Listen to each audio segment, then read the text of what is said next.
प्रिया, तुम मिस ज्योति बनकर आओगी यानी मैथ्स की टीचर। पारुल, तुम मिस आरती बन जाना यानी तुम्हारी विज्ञान टीचर।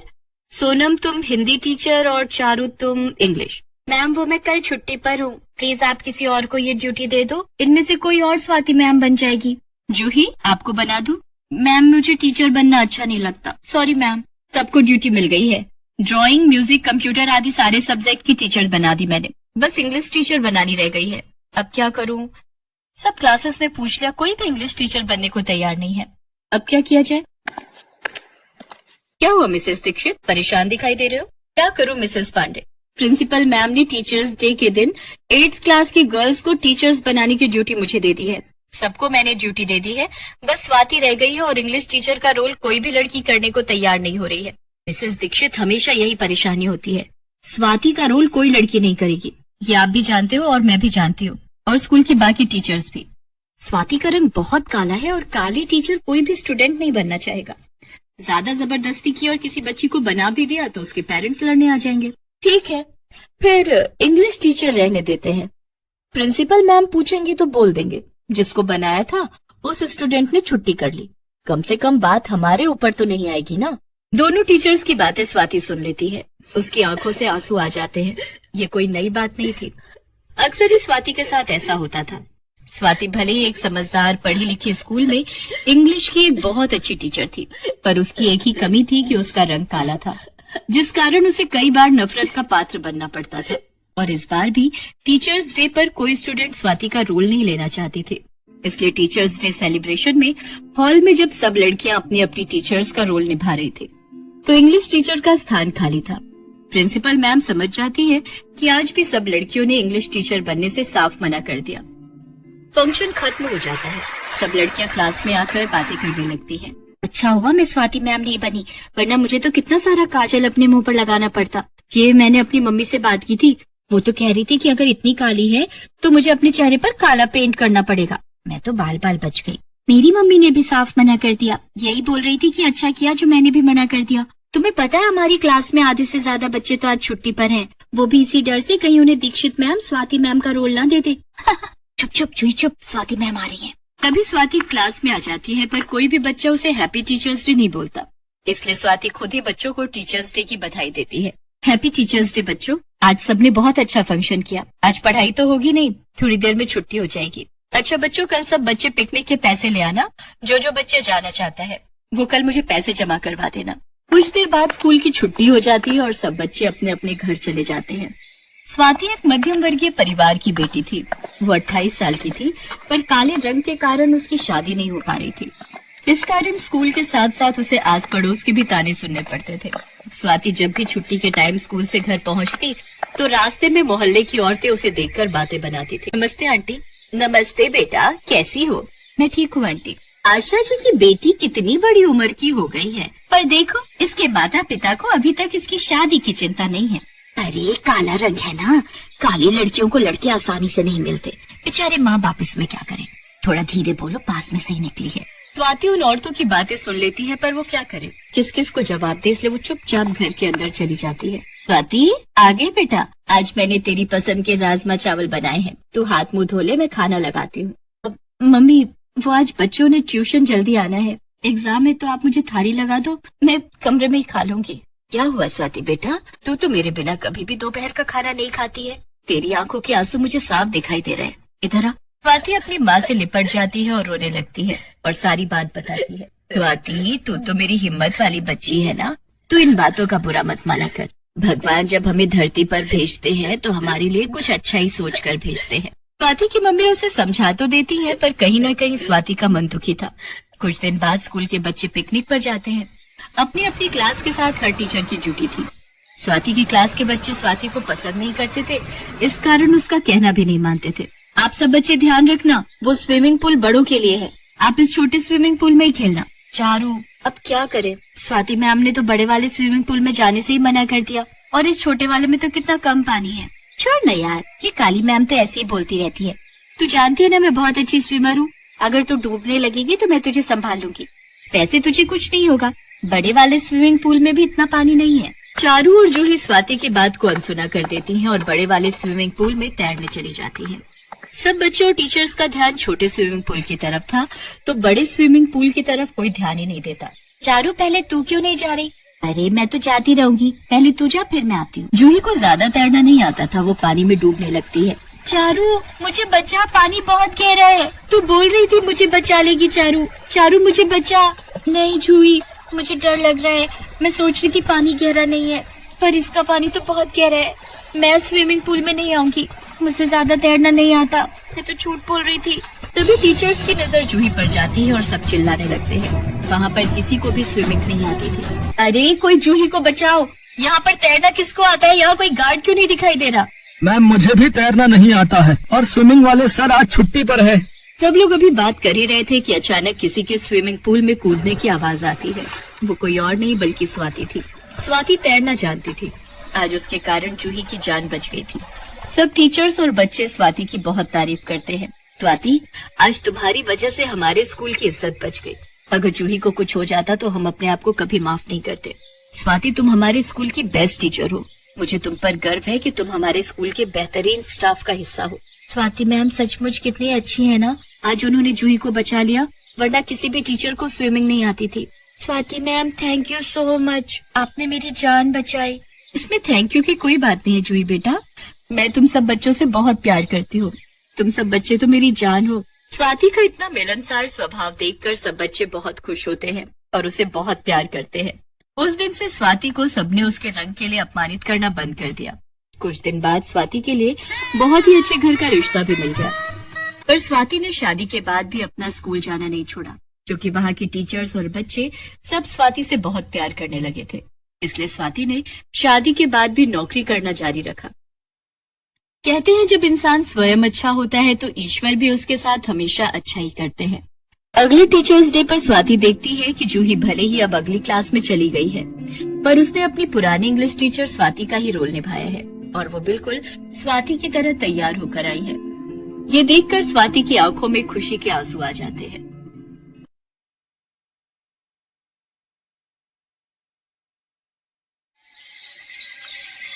पलक काले रंग वाली लड़की थी, जिस वजह से उसके स्कूल में हर कोई उसके काले रंग को लेकर उसे चढ़ाता था, खासकर उसकी अपनी क्लास की टीचर और बच्चे। पलक, तुम लाइन में सबसे पीछे खड़ी हो जाओ, और टीना साची, तुम कुछ सुंदर लड़कियां आगे आ जाओ। प्रिंसिपल मैम का ऑर्डर है, हमारे स्कूल के बेस्ट बच्चों का फोटो स्कूल मैगजीन में छपेगा, इसलिए मैं चाहती हूँ मेरी क्लास के बच्चों का फोटो ही मैगजीन में छपे। पर मैम, ये पलक तो बहुत काली है, पूरी फोटो इसी से खराब हो रही है। मैम, ऐसा नहीं हो सकता, हम इस पलक को इस फोटो में से हटा दें। नहीं बच्चों, अगर ऐसा हो सकता तो ये काम सबसे पहले मैं ही कर देती। मैं खुद नहीं चाहती ये काली स्टूडेंट मेरी क्लास में भी रहे। मैम, मैं पानी पीने जाऊं? हाँ जाओ, मेरे सिर पर खड़ी मत रहो, और हो सके तो थोड़ा पानी से मुंह धोकर भी आ जाना, शायद तुम्हारा काला रंग चेहरे से उतर जाए और फोटो थोड़ी अच्छी आ जाए। टीचर की और बच्चों की बातों को सुनकर पलक रोती हुई वॉशरूम की तरफ चली जाती है और वहां जाकर फूट फूट कर रोने लगती है। पलक के माता पिता दोनों नौकरी करते थे और बड़ी मेहनत से पैसे कमाकर उन्होंने पलक का अंग्रेजी मीडियम में एडमिशन करवाया था। इसलिए पलक अपने माता पिता से कभी भी अपना दुख नहीं कहती थी। पलक को दौड़ने का बहुत शौक था। वो रोजाना सुबह स्कूल जाने से पहले दौड़ने का अभ्यास करती थी, पर वो जब भी अपनी टीचर से स्कूल में दौड़ प्रतियोगिता में भाग लेने के लिए कहती थी तो उसकी टीचर उसे साफ मना कर देती थी और बच्चे उस पर हंस देते थे। तू दौड़ेगी? अपनी शक्ल देखी है कभी शीशे में? मैम तुझे कभी भी दौड़ प्रतियोगिता में नहीं लेंगी। आज तक हमेशा से टीना ही विनर रही है और आगे भी रहेगी। इतनी देर में क्लास टीचर भी आ जाती हैं। बच्चों, हमारे स्कूल को बहुत ही बड़े लेवल पर दौड़ प्रतियोगिता के लिए भेजा जा रहा है। टीना, मैंने तुम्हारा नाम प्रिंसिपल मैम को दे दिया है। ओके मैम, मैं आज से ही प्रैक्टिस शुरू कर देती हूँ। मैम, मैं भी दौड़ प्रतियोगिता में भाग लेना चाहती हूँ। नहीं पलक, मैं तुम्हें इस प्रतियोगिता में नहीं ले सकती। तुम देखने में बिल्कुल भी सुंदर नहीं हो, और अगर मैंने तुम्हें इस प्रतियोगिता में ले लिया और तुम हार गई तो प्रिंसिपल मैम मुझ पर गुस्सा होंगी। पलक रोती हुई घर आती है, पर जैसे ही वो अपनी माँ को सामने देखती है, अपने आंसू पोंछ लेती है और खाना खाने बैठ जाती है। पर उसका मन उदास था, इसलिए पलक अगले दिन स्कूल की छुट्टी ले लेती है।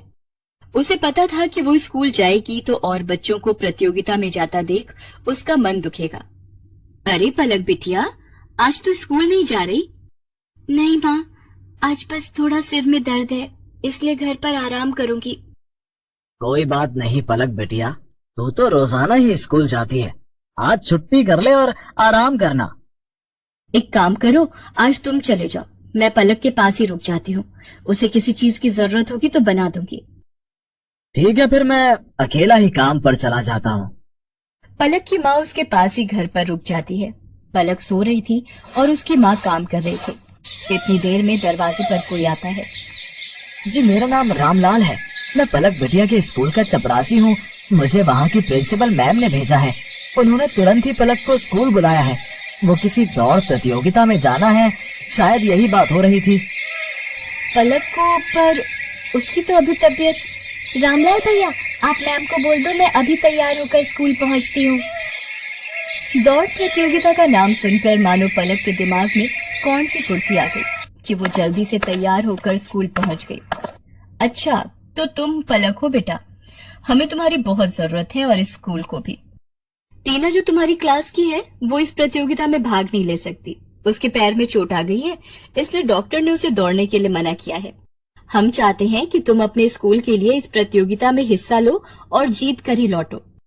मैम, मैं आपसे वादा करती हूँ, मैं इस प्रतियोगिता में जीत कर ही लौटूंगी। पलक, मुझे माफ कर दो बेटा, मैंने एक टीचर होकर भी तुम्हारे साथ कितना गलत व्यवहार किया। पर आज जब हमारी क्लास की और स्कूल की इज्जत का सवाल है तो हमें तुमसे बेहतर दौड़ प्रतियोगिता के लिए कोई बच्चा नजर ही नहीं आया।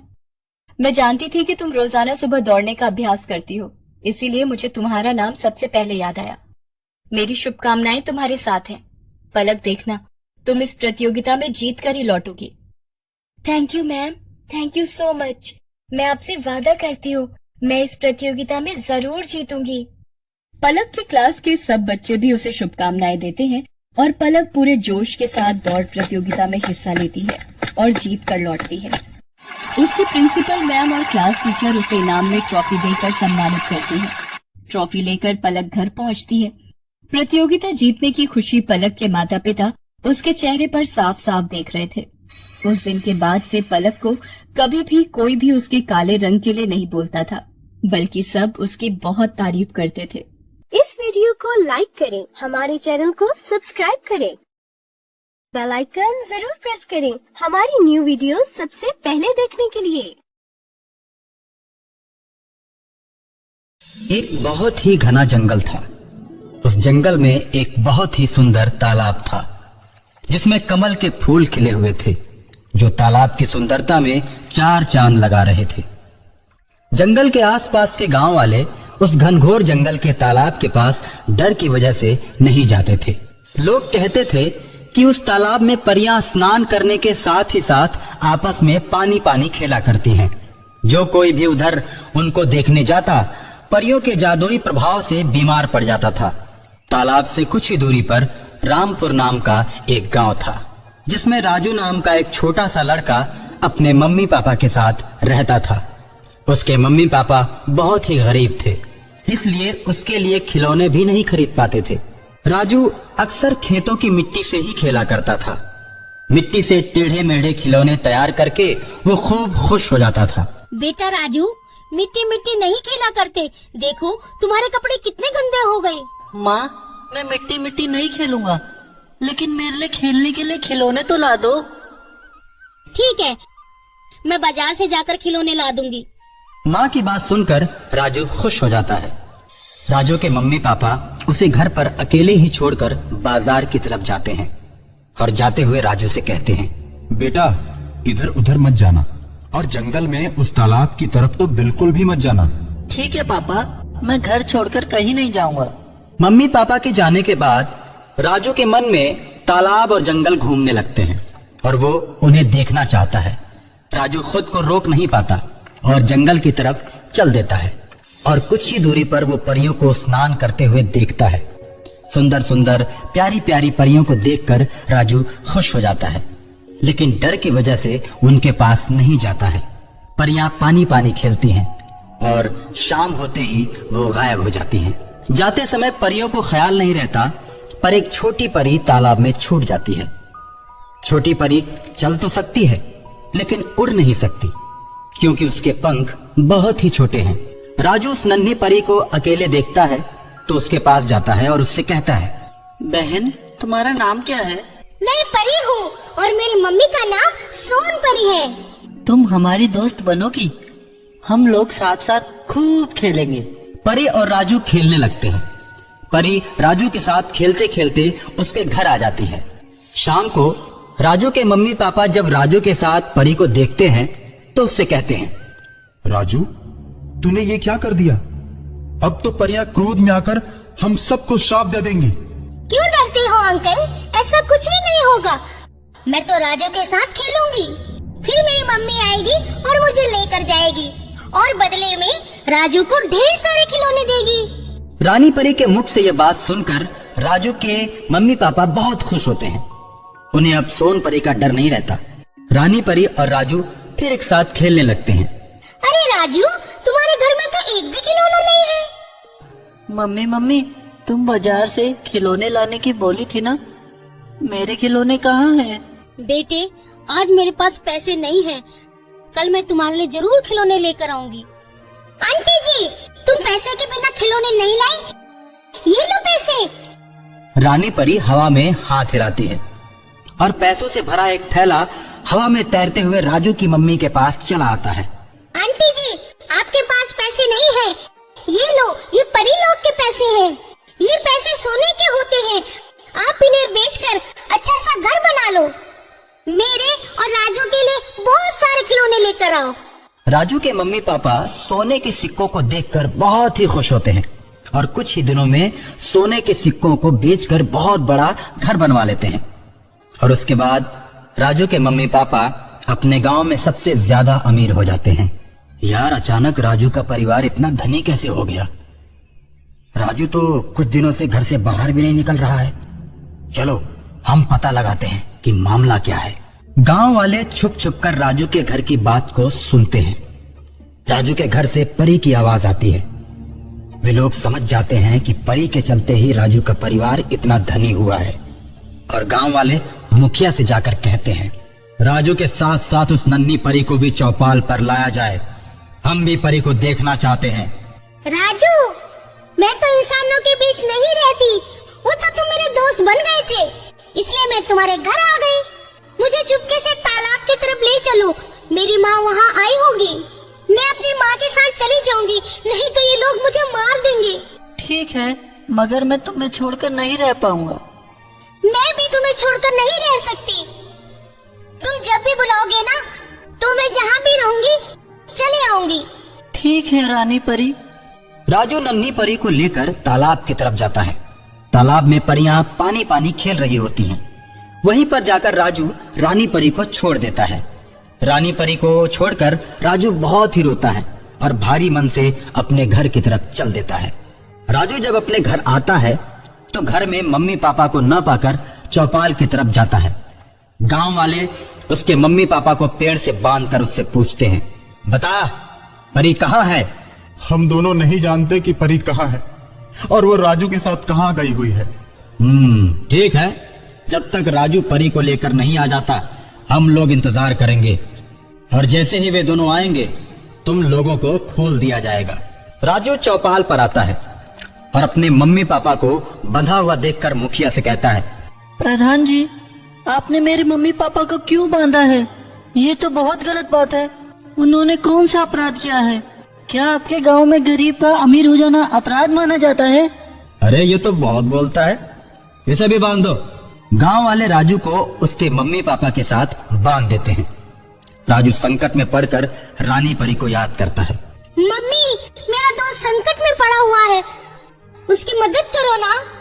रानी परी की बात सुनकर सोन परी अपनी सहेलियों के साथ चौपाल पर आ जाती है और मुखिया सहित पूरे गांव वालों को जादुई छड़ी से बांध देती है।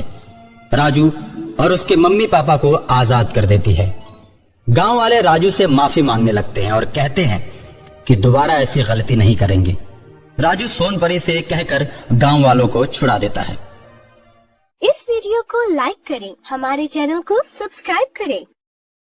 बेल आइकन जरूर प्रेस करें हमारी न्यू वीडियो सबसे पहले देखने के लिए।